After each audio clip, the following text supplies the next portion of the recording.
Guilty feelings between the sheets.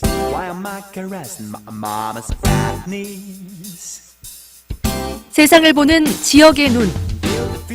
여러분은 지금 황동현의 시선 집중과 함께하고 있습니다.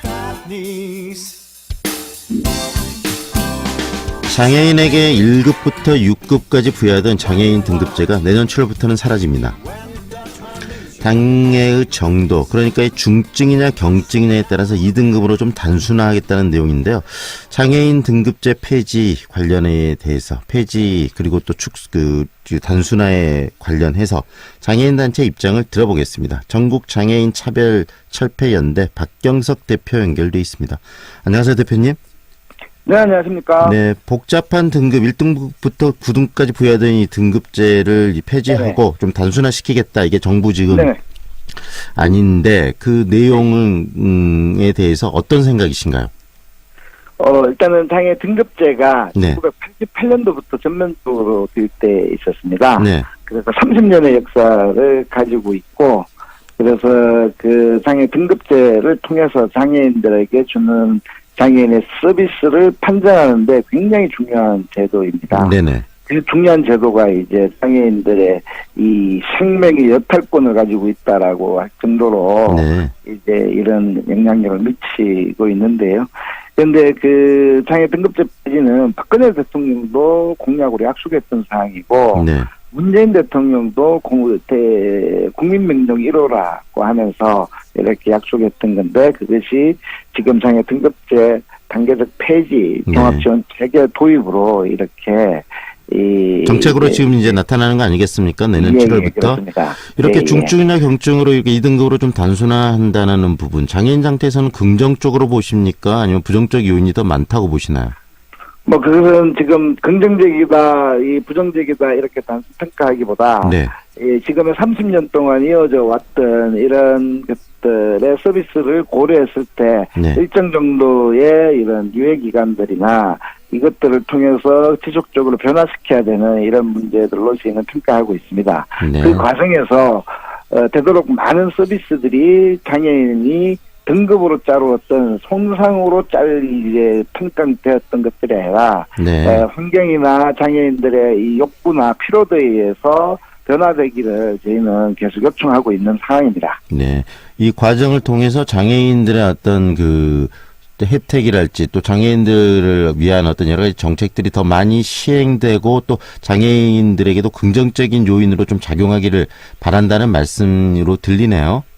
예, 그렇습니다. 그렇기 네. 위해서는 지금 이 단순화하면서도 여러 가지 또 보강하고 보완해야 될 부분도 좀 있을 것 같은데, 장애인분들께서 이렇게 등급제가 단순화되면서 갖게 되는 어떤 불안 요인이라고 할까요? 좀 걱정스러운 네. 부분도 있으실 것 같은데 그런 건 어떤 것들이 있으실까요?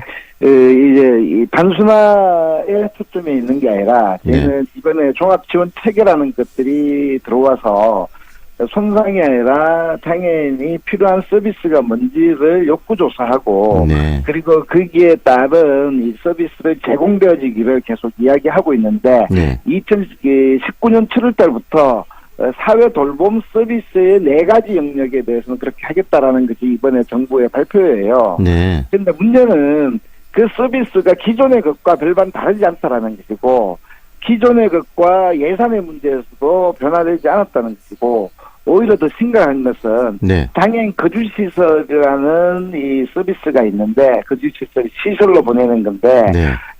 지금의 시대에서도 다시 시설로 보내겠다라는 신규 입소를 인정하는 것이 그 서비스에 그대로 남아있다라는 것이 더 심각한 문제예요. 그래서 굉장히 변화를 굉장히 많이 바라고 있는데, 네. 그래서 이제 장애 등급제 폐지를 패러다임의 변화, 이렇게까지도 이야기하고 있는데, 네. 거기에 기대에 걸맞는 예산이나 그 서비스의 메뉴들이 전혀 없다라는 것이 문제죠. 그냥 기능적으로만 점수화시키는 과정이어서 저희가 굉장히 우려하고 있는 상황입니다. 기능적으로 6개로 나눠져 있던 것을 2개로 단순화시킨다는 어떤 기능적으로 형식적인 틀만 있는 것이지, 그런 과정에서 더 추가돼야 될 장애인에 대한 복지 시스템의 강화랄지 지원 체계 확대랄지 이런 부분들이 좀 많이 빠져 있는 것 같아서 우려된다는 말씀이시네요. 그렇죠. 이제 그 결국은 장애 등급제가 이렇게 유지될 수 있었던 상황은 네. 예산 문제였어요. 예. 그 예산의 부족 때문에 장애인들이 필요한 서비스를 제대로 받지 못했던 가장 근본적인 문제가 있고요. 네.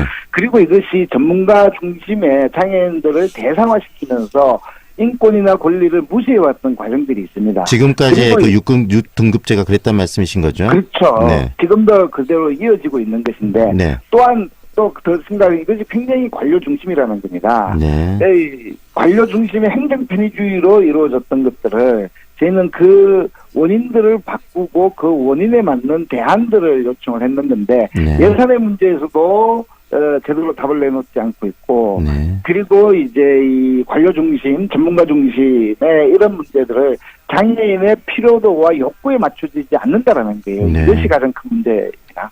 지금 2등급제로 이렇게 단순화되면서도 방금 지적하신 그런 부분들이 지금 시정이 제대로 안 되고 있는 거 아니겠습니까? 그래서 우려하시는 거잖아요. 그렇죠. 이제 등급을 단순화시키는 문제도 있지만 그게 종합 판정 도구라는 것들을 도입해서 네. 단순화를 떠나서 이제 네. 단계적으로 종합적으로 이제 판단하겠다라는 거거든요. 네. 그래서 2019년도 7월 달에 시행되는 네 가지 서비스에 대해서도 그렇다라는 거예요. 그렇게 네. 단순화 문제는 또 단순화 문제 과정 속에서 계속적으로 종합지원 체계로 돌아오겠다고 해서 단계적으로 이제 돌봄 서비스가 있고 이동 서비스도 2020년도에 하겠다라는 것이고 네.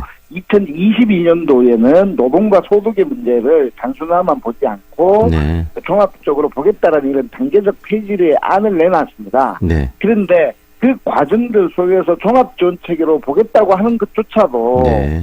제대로 된 예산의 반영이나 음. 그리고 장애인의 필요나 서비스에 맞추어진 서비스가 개발되거나 네. 그리고 그 필요도가 판정하는 데서도 굉장히 점수화되고 관료화되고 네. 전문가의 형태로 변해서 네. 그래서 장애인을 대상화시켜버리는 이런 이 구체제가 그대로 남아있다는 것이 저희가 가지고 있는 이 네. 심각한 문제점이에요.